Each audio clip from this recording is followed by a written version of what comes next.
Welcome to the One by One podcast. I'm Maryn, and today we have Willem joining us. We're Howdy. so excited. We are super excited to start this project, and we're going to start with Willem. The whole point of this podcast is to help us get to know our fellow ward members better and just kind of get a peek into their lives, I think. And So. I get to be the guinea pig. Yeah. But Maryn's right after, so don't even worry about it. Oh, yeah. Well, Willem is... And then we're coming for you guys. Yeah, it's going to be awesome. But we're just going to dive right in. Willem, tell me a little bit about yourself, how you've kind of gotten to the Millstream Ward, just a little bit about you. Okay, well, for everyone that doesn't know me, my name is Willem Barnes. I am 28, and I've been in this ward since, the spring of 2021. I think that sounds right. Wow. Yeah, I've been here for quite a long time now. It's been a lot of fun. Love the ward. I was there before. Well, I was in Lakeside, and then the ward combined all that fun jazz. Whatever. But I currently live alone. I live in an apartment. I work with Harvest Right in North Salt Lake. And I typically am just the guy who you hear laughing at the inappropriate times. And it's just been a lot of fun. So that's kind of my go-to. I jokingly call myself the mascot of the ward, but it's kind of been fun to actually be that in a way. So it's fun. You are the face of the Millstream Ward. I'm not the face. I'm the laugh. I'm the laugh of the ward. Well, you have the best laugh. And don't worry about being 28. That is like such a golden number. You just have more experience and yeah, whatever you say. Oh, whatever. No, we're happy that you're in our ward and you've contributed a lot. Oh, thank you. Your laugh in sacrament meeting is what makes I've been really good lately. I don't want to hear it. Just kidding. we'll attach a sound bite. No. Oh my gosh. Oh. That's perfect. Well, one thing I want to know is what is something that defines who you are in your mind? What's something that's super important to you that has kind of shaped who you are today? Wow, something that we've kind of answered that question to some degree. My laugh has definitely been a noticeable trait of mine, and I am proud of my laugh. I really am proud of it. I try not to let some people out there tease me for it, but it is something that you go to family reunions and you will hear it from many different people. And it's just something that I have not analogy, but no, goodness, I can't think of the word. I have a way of thinking that just letting your laugh out, just let it out. I feel like a lot of people restrain their laughs. And I would just want people to try to laugh more childish. I think that, it's because you think of a little kid laughing and they let it go. You hear a baby laugh, your whole day's made, because that's how fairies are born. Remember that, everybody. But I think that we could just have if we laughed a little more, the world could be a lot better. And not laughing at people, laughing with people. I believe laughter is truly a good medicine. I think that bringing joy to people, even if it's just a smile. If they can't laugh today, even just helping them smile. I think that is the best way to help people. One of the best ways to help people. And if you're not in a place where you can laugh, then just work with them, be with them, and hopefully you'll at least get a smile. I love that. That truly, I think, speaks to who you are. One of my friends, we were literally talking about you in a good way on Sunday, and we heard your laugh, and we were like, Willem's laugh makes everybody else laugh because it makes everyone so happy. Whenever you laugh, I just start laughing too, and it's the best. And you really are the kind of person who makes everyone happy. So, well, thank you. I love it. How have you found joy from making other people happy?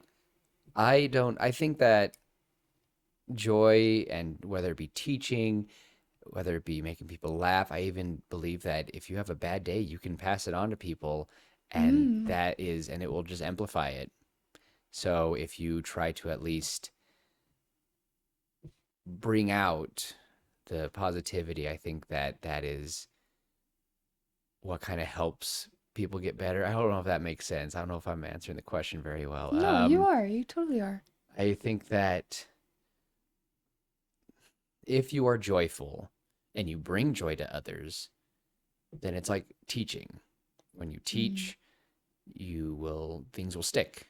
I Yeah. was a swim instructor, I was a lifeguard, and the best way to remember stuff was to teach. And so the best way to remember joy is to teach joy to others. It really is the best way to be happy is to make others laugh, to make others feel joy. Be kind. I think of just the scriptures. Do unto your fellow men what they would want to do unto you. It's just I hope that, and I know that I butchered that, and I hope no one gives me too much guff for that, but it it really is the best way, in my opinion, of thinking. If Yeah. you can spread joy, you yourself are like locking in your own joy. Yeah. No, it's the best way because even when you're having a bad day, if you can let other people smile, even when you're not having a good time, slowly you'll be filling up your own joy. I It's love how that. many people, that's why we see many people with depression be some of the funniest people in my opinion. Not to bring it down. I don't mean that. I No. just think of many examples of celebrities. One of um many of mine who I just think that that's what they do because they're Yeah. battling a lot of stuff. And I'm not out here saying that's what I do. I'm sorry if anyone's thinking like, "Oh my gosh, we love it." No, I'm not. I just it's just a thought I've had is I truly believe that when you spread joy and you work at spreading joy to people face to face, Yeah. it will help you. I So, love that. Oh, it's so true. And we're taught that God created us to have joy. yeah. Like, of course, there's so many things to learn on this earth, and I think that can be daunting to some people to feel like you come to the earth and you have this whole checklist of things you need to do. But really, simply, men are created that they might have joy, Yes. right? And that leads us to our last question. How do you know that God loves you? How do I know that God loves me? That is a wonderful question. I find that it's just the good in the world. Anytime I have any resemblance of hope, I absolutely am. I just am reminded of God. I try to look for God in all things. And lately, I love this trend that's been going on social media called Hope Core. And it's these just Yeah. cute little videos. And the whole time, it's just life is beautiful and life is good. If you can find the good in the world, you'll see God's hand in all things. And that's how I know he loves me. And another thing, I guess, really looking at me, myself, Willem Barnes, personally, of Mhm. why I know God loves me is that I was a I was blessed at the very beginning of my life. I was born 3 months early. I was born 2 pounds, dropped down to a pound in the NICU, Wow. and I see many stories of children who were born much bigger, much healthier, or at least a few weeks older, and they don't make it. Yeah. And it breaks my heart. And it might be funny coming from someone who's almost 30, but even to this day, whenever I see any mother or any father staring at their child in a NICU, it's just a wonderful feeling to know that I was blessed by God to, well, in my own opinion, come and spread joy. Yeah. To make it. So I will continue to do my best to see God's love, and I will continue to do my best to make others happy. I'm not perfect. I know that I say things and do things dumb sometimes, but I know that I have brought joy to others at least a few times in my life. And if I can leave this earth knowing that at least somebody smiled and laughed because of me, then I will be okay. And I already know that I've done that. So I'm going to keep doing it. Absolutely. Oh, you're so good. I totally